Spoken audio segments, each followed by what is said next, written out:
¿Puede un solo gesto litúrgico cambiar el rumbo de una institución entera? Durante años, los heraldos del Evangelio vivieron en un silencio que pesaba como plomo sobre las vocaciones, las familias y los fieles que esperaban señales claras. Pero algo acaba de ocurrir en Cañete, en la Basílica de los Heraldos, que merece nuestra atención porque no se trata de promesas ni de rumores, sino de un acto público, verificable y cargado de significado. En este análisis vamos a examinar juntos qué sucedió exactamente, qué significa para la vida interna de esta comunidad y por qué algunos analistas hablan de un punto de inflexión prudente pero real. Si te interesa entender los procesos internos de la Iglesia sin sensacionalismos, este vídeo es para ti. Dale like si crees que la verdad siempre merece ser comprendida con serenidad. Y quédate hasta el final porque la reflexión más importante viene en los últimos minutos. Para comprender la dimensión de lo ocurrido, necesitamos despejar el ruido y mirar los hechos con la claridad que merecen. Durante años, el proceso formativo de los heraldos del Evangelio atravesó una etapa compleja marcada por intervenciones canónicas, reestructuraciones internas y un silencio institucional que generaba más preguntas que respuestas. Los fieles miraban desde fuera sin poder identificar con claridad en qué punto se encontraba realmente el camino vocacional de esta comunidad. Algunos interpretaban la ausencia de noticias como parálisis definitiva, otros como prudencia extrema. La realidad es que ambas lecturas carecían de elementos objetivos para sostenerse. Mientras tanto, decenas de jóvenes que habían iniciado su formación quedaban en una zona gris donde el futuro parecía indefinido y la esperanza se alimentaba más de fe personal que de señales concretas. Según analistas cercanos al derecho canónico, este tipo de situaciones prolongadas suelen generar un desgaste profundo no solo en los candidatos, sino en toda la estructura comunitaria. La falta de etapas visibles erosiona la confianza, alimenta las especulaciones y termina desplazando el foco desde la formación espiritual hacia la política interna. Existe un debate legítimo sobre cuánto tiempo puede mantenerse un proceso formativo en suspenso sin que esto afecte la salud vocacional de quienes esperan. Algunos teólogos subrayan que la prudencia no puede convertirse en inmovilidad permanente porque eso contradice la naturaleza misma de la vida consagrada, que requiere dinamismo, claridad y horizontes identificables. Pero hay algo que casi nadie menciona cuando analiza estos procesos. La verdadera herida no era solo la espera, sino la ausencia de un lenguaje común que permitiera a los fieles entender qué estaba ocurriendo. En la Iglesia Católica, el lenguaje por excelencia no es el comunicado de prensa ni la declaración ambigua, es el rito. Y cuando el rito desaparece o se interrumpe, la comunidad pierde su brújula más confiable. Por eso, lo que sucedió en Cañete tiene un peso que va mucho más allá de un acto administrativo. Representa el retorno del lenguaje propio de la Iglesia, el que habla a través de gestos litúrgicos reconocibles y no a través de interpretaciones mediáticas. Si entendemos esto, entendemos por qué este momento marca una diferencia sustancial. El 28 de diciembre de 2024, en la Basílica Regina Pacis de Cañete, sede central de los Heraldos del Evangelio, tuvo lugar una celebración eucarística que muchos esperaban desde hacía años pero que otros ya no creían posible. Durante esa misa, celebrada con la sobriedad característica de los momentos significativos, 69 miembros de la comunidad recibieron los ministerios instituidos de lectorado y acolitado. No fue un anuncio informal, no fue una promesa condicionada, fue un acto litúrgico completo con autoridad eclesiástica presente y con todas las formalidades que la Iglesia exige para este tipo de acontecimientos. Para quien conoce el lenguaje eclesial, esto no es un detalle menor, es una señal objetiva de que el proceso formativo volvió a expresarse de manera oficial. Algunos fieles interpretan este paso como el desbloqueo definitivo, pero existe un matiz importante que no podemos pasar por alto. Los ministerios instituidos no son ordenaciones sacerdotales. Son etapas previas reconocidas canónicamente que introducen al candidato en responsabilidades litúrgicas concretas y que indican que la formación avanza según los criterios establecidos por la Iglesia. El lectorado orienta al servicio de la palabra proclamada, mientras que el acolitado orienta al servicio del altar y al cuidado de la Eucaristía. Ambos ministerios suponen discernimiento previo, cumplimiento de requisitos formativos y un reconocimiento público de idoneidad. En el contexto de una comunidad que llevaba años sin señales visibles de progresión vocacional, este paso adquiere un significado enorme porque rompe el silencio institucional y devuelve claridad a un proceso que muchos percibían como suspendido indefinidamente. Pero hay algo más profundo aquí. Durante la celebración se pronunció una frase que ordena todo el acontecimiento y que conviene analizar con cuidado. Según testigos presentes, Se expresó que los candidatos cumplieron lo exigido para recibir estos ministerios y que existe la esperanza de que en un futuro próximo puedan conferirse las órdenes sagradas a quienes estén debidamente preparados, siempre respetando lo que la Iglesia exige. Esa formulación no es casual. Introduce 3 elementos que hoy escasean en los procesos eclesiales complejos: criterio, tiempo y exigencia. Primero, criterio, porque no se habla de voluntad política ni de compensaciones emocionales, sino de requisitos cumplidos y evaluación real. Segundo, tiempo, porque se habla de futuro próximo, no de inmediatez, y esa precisión protege el proceso de la ansiedad y del uso propagandístico. Tercero, exigencia, porque se subraya que nada se concede por presión externa, sino por preparación auténtica. Esta combinación de palabras funciona como un verdadero punto de inflexión porque devuelve algo esencial a la vida eclesial: previsibilidad moral. No la certeza de resultados inmediatos, sino la certeza de un método. Y cuando una institución recupera un método claro, el clima interno se modifica de manera profunda. Los candidatos dejan de caminar únicamente sostenidos por una promesa abstracta y comienzan a apoyarse en una estructura concreta que reconoce avances reales. Los fieles dejan de interpretar silencios y comienzan a leer hechos. Y la autoridad eclesial recupera su función propia, que no es administrar conflictos indefinidamente, sino conducir procesos hacia su maduración. En tiempos donde muchos confunden prudencia con parálisis, esta formulación recuerda que la verdadera prudencia no es congelar indefinidamente, sino discernir, exigir y luego actuar cuando corresponde. Existe un debate interno legítimo sobre el ritmo de este proceso. Algunos sectores dentro de la Iglesia consideran que la intervención canónica en los heraldos del Evangelio debió haber llegado antes y que las medidas de reestructuración fueron necesarias para proteger tanto a los miembros como a la misión institucional. Otros fieles, especialmente aquellos vinculados emocionalmente a la comunidad, vivieron esas intervenciones como dolorosas y en algunos casos difíciles de comprender. Lo que nadie puede negar es que durante ese periodo de proceso formativo quedó efectivamente detenido y que esa detención generó un desgaste real en las vocaciones. La pregunta que muchos se hacen ahora es si este paso marca realmente el inicio de una nueva etapa o si es solo un gesto aislado. La respuesta no puede ser categórica porque depende de lo que ocurre en los próximos meses, pero lo que sí podemos afirmar es que el proceso ya no está en el mismo lugar donde estaba hace un año. Hay un símbolo que atraviesa toda esta historia y que conviene examinar con atención porque condensa la experiencia vivida por miles de personas. Es el símbolo de la puerta y la llave. Durante años, muchos fieles y candidatos sintieron que caminaban frente a una puerta cerrada donde no se veía la llave ni se escuchaban movimientos del otro lado. Esa sensación de encierro no era solo psicológica, tenía raíces objetivas en la ausencia de etapas formativas visibles y en la falta de comunicación clara sobre el estado real del proceso.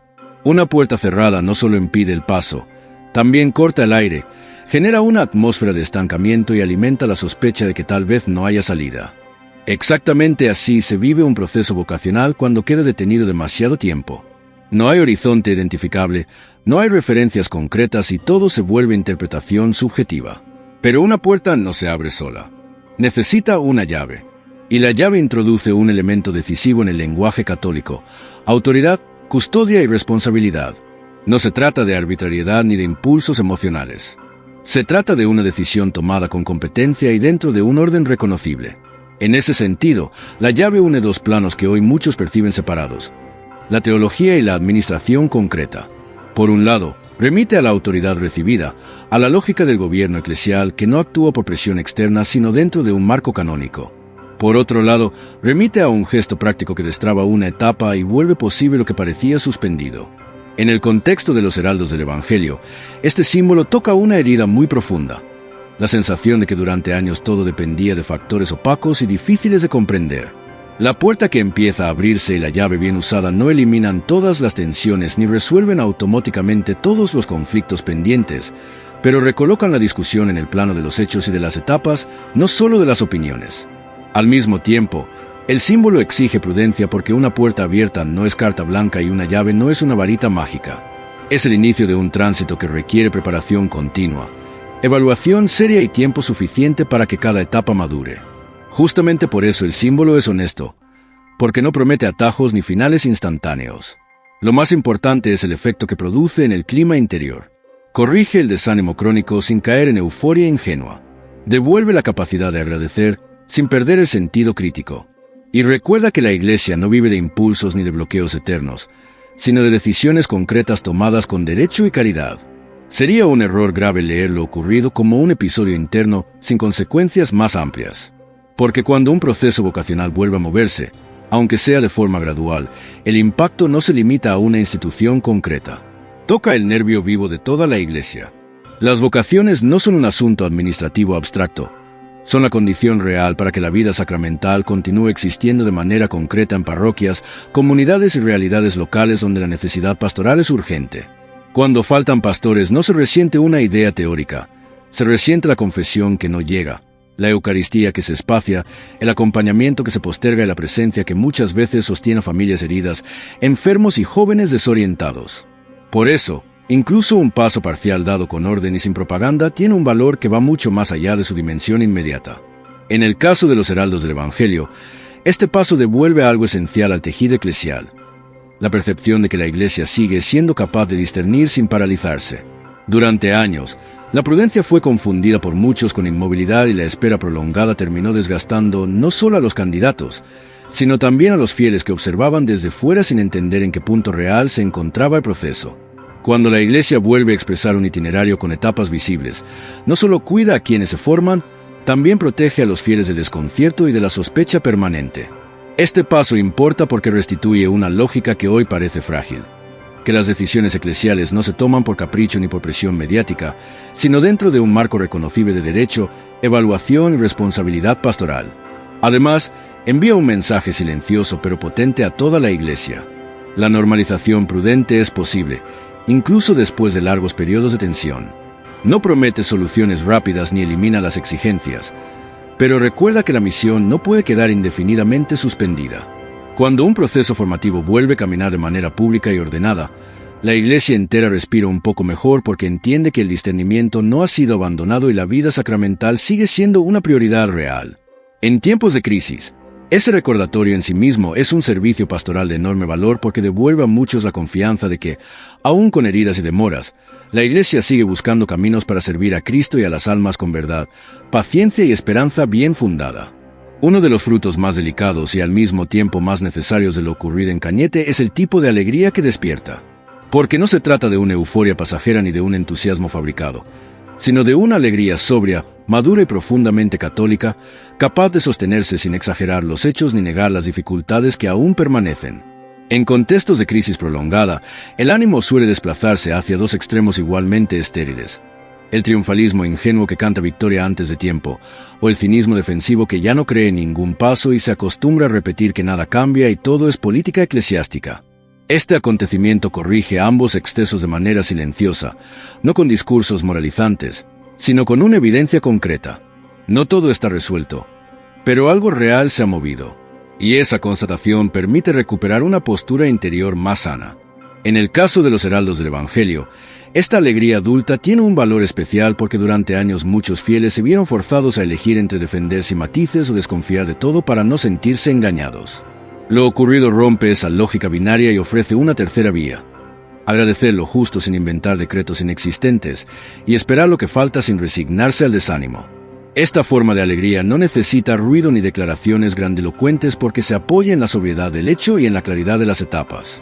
Además, tiene un efecto pedagógico importante porque enseña a vivir la esperanza como virtud teologal y no como impulso emocional pasajero. La Iglesia no camina a base de picos de entusiasmo, camina a base de fidelidad sostenida. Y este tipo de alegría fortalece precisamente esa fidelidad. Permite a los fieles volver a celebrar, sin miedo a parecer ingenuos, y volver a exigir, sin caer en la amargura destructiva. En tiempos donde muchos confunden lucidez con sospecha permanente, esta alegría devuelve el equilibrio al corazón eclesial.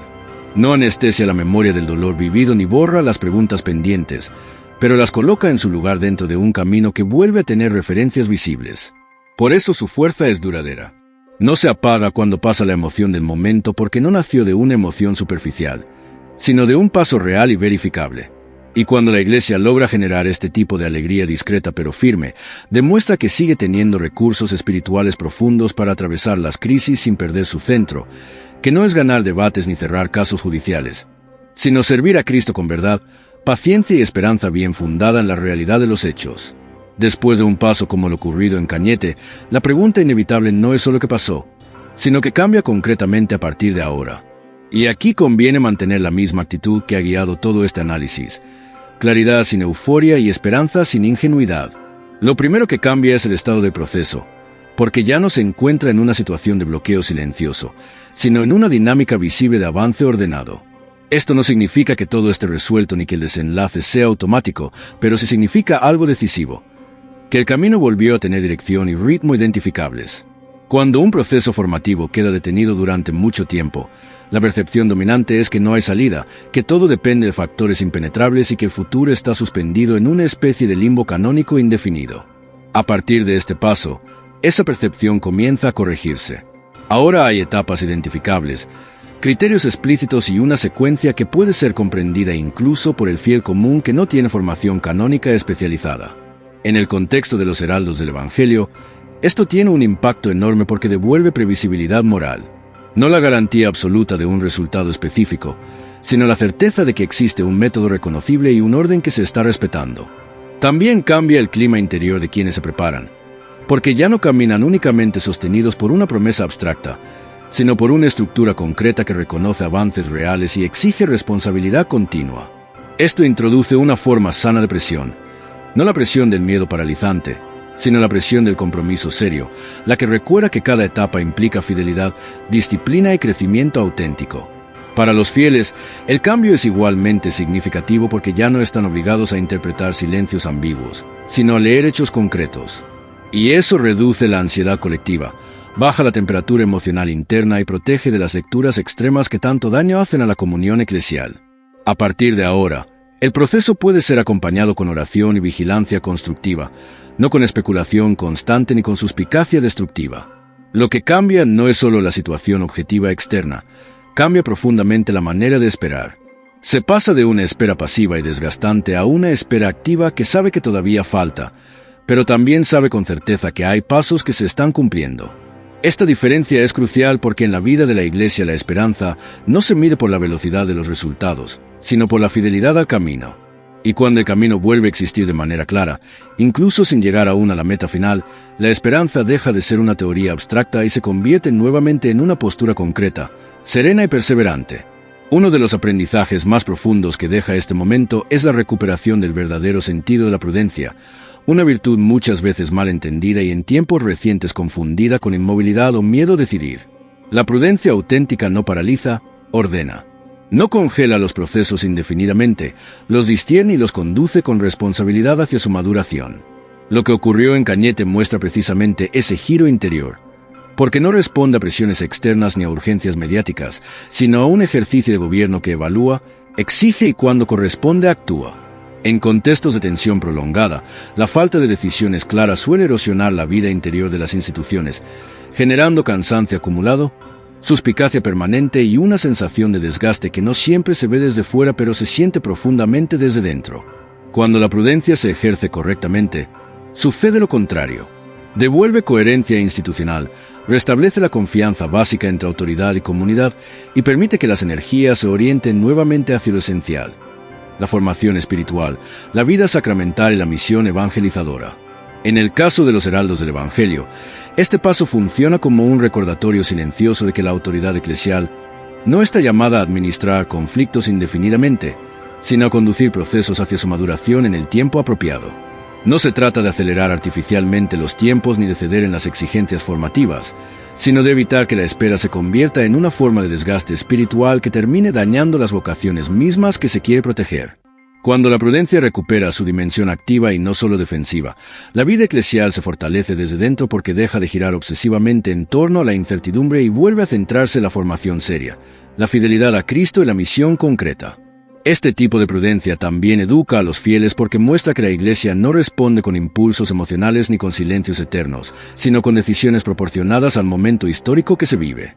Eso genera un efecto profundo en el tejido comunitario. Descomprime el ambiente interno tenso, reduce la tentación del juicio permanente y crea un espacio donde es posible volver a rezar y trabajar con serenidad. La fortaleza que nace de esta prudencia bien ejercida no es ruidosa ni visible de inmediato, pero es profundamente real. Se manifiesta en la capacidad de sostener el camino sin ansiedad destructiva, de aceptar las etapas sin desesperación y de mirar el futuro sin miedo paralizante. En un tiempo donde muchos identifican a autoridad con dureza inflexible o con bloqueo administrativo, este ejercicio prudente recuerda que la verdadera fortaleza eclesial no está en resistir sin moverse jamás, sino en discernir con paciencia y avanzar cuando el bien de las almas lo permite.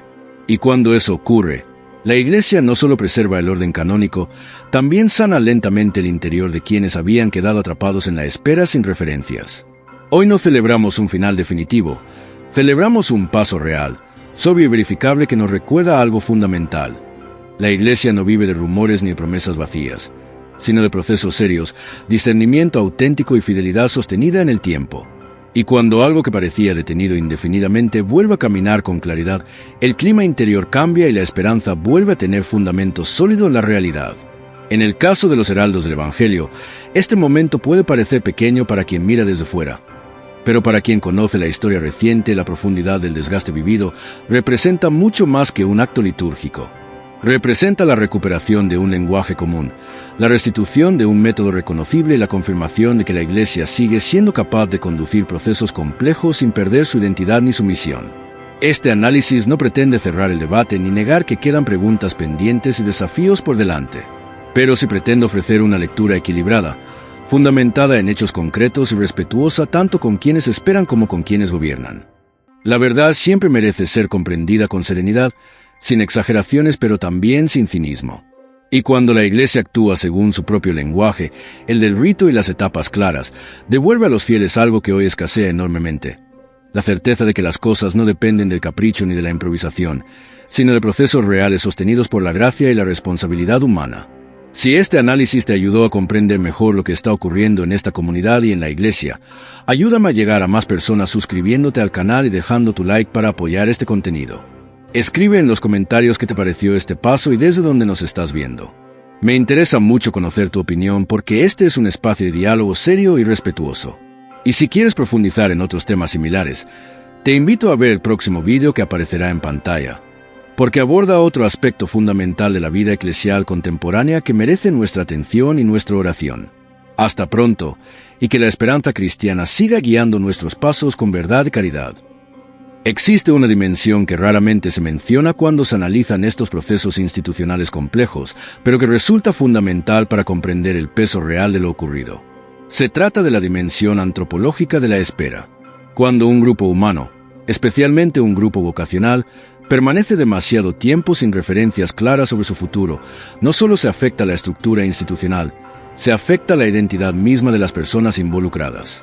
Los candidatos que entraron a la vida consagrada con un horizonte definido se encontraron repentinamente en un territorio sin mapas, donde cada día traía la misma pregunta sin respuesta. ¿Cuándo? ¿Cómo? ¿Realmente ocurrirá? Algunos analistas de vida religiosa subrayan que este tipo de incertidumbre prolongada genera lo que podríamos llamar una fatiga vocacional, un desgaste que no se mide en términos de fe o de compromiso personal, sino en términos de energía psicológica y esperanza práctica. No se trata de que los candidatos perdieran la fe en Dios, sino de que perdían la capacidad de proyectar su vida de manera realista.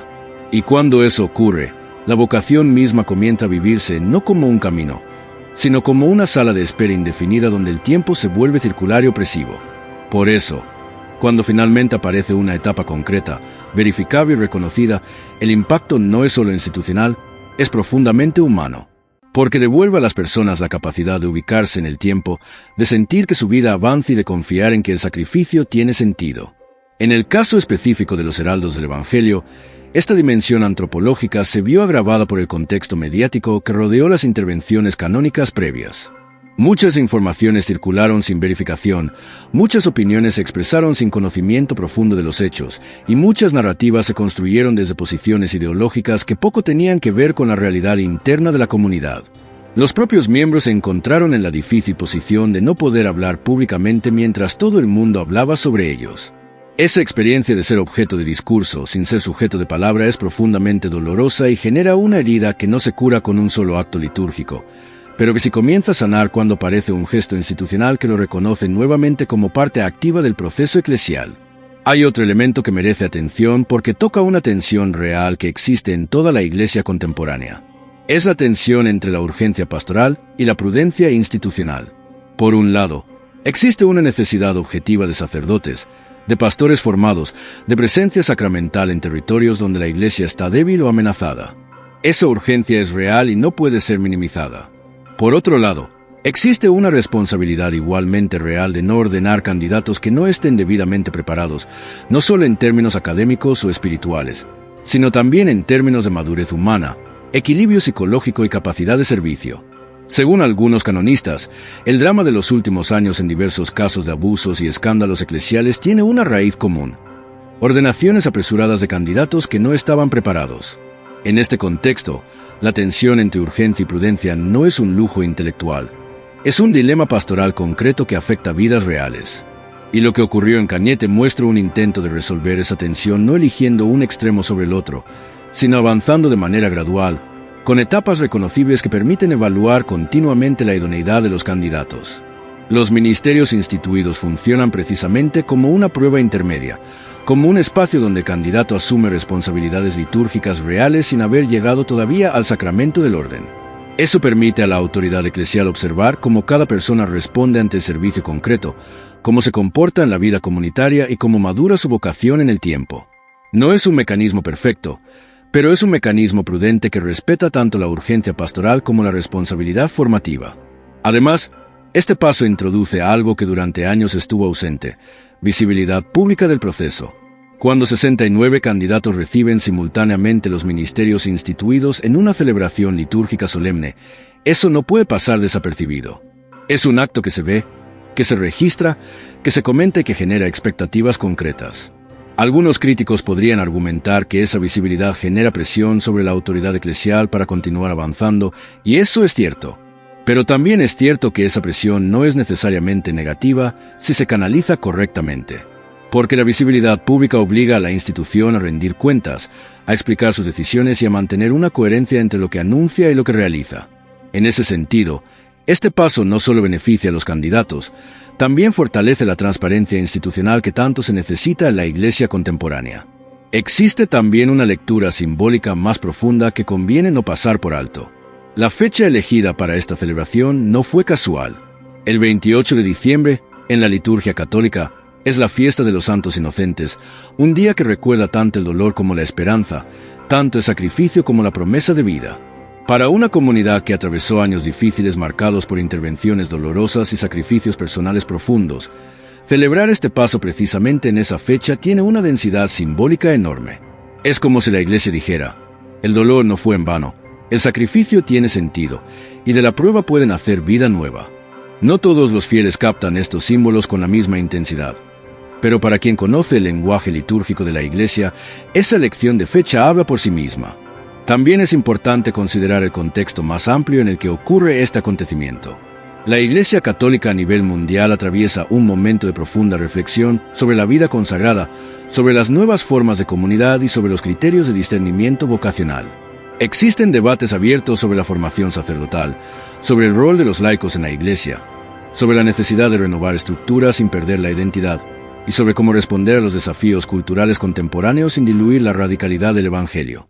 En ese contexto amplio, lo que ocurre en los heraldos del Evangelio no es solo un caso particular, es un laboratorio real donde se prueban formas de gobierno, se ensayan modelos de discernimiento y se buscan caminos para renovar la vida consagrada sin destruirla.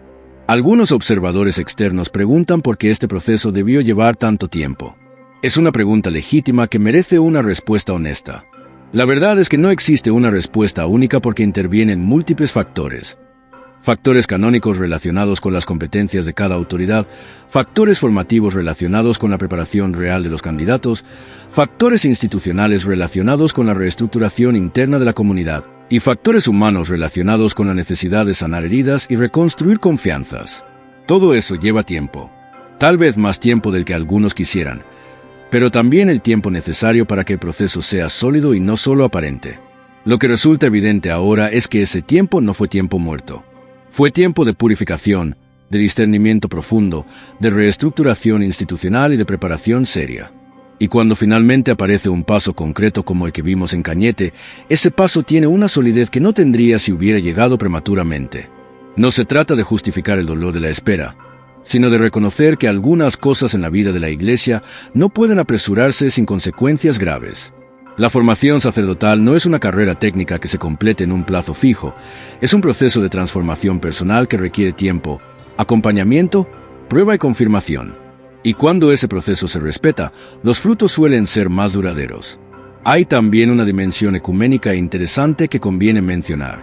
Diversas comunidades cristianas no católicas observan con atención cómo la Iglesia Católica maneja estos procesos institucionales complejos. Algunos admiran la capacidad de la Iglesia para mantener estructuras de autoridad claras incluso en medio de crisis. Otros critican lo que perciben como lentitud burocrática o exceso de centralización.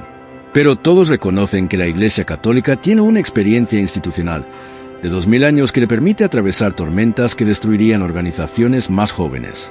En ese sentido, casos como el de los heraldos del Evangelio funcionan como ejemplos reales de cómo la Iglesia ejerce su autoridad, cómo discierne en situaciones complejas y cómo busca equilibrios entre la tradición y la renovación.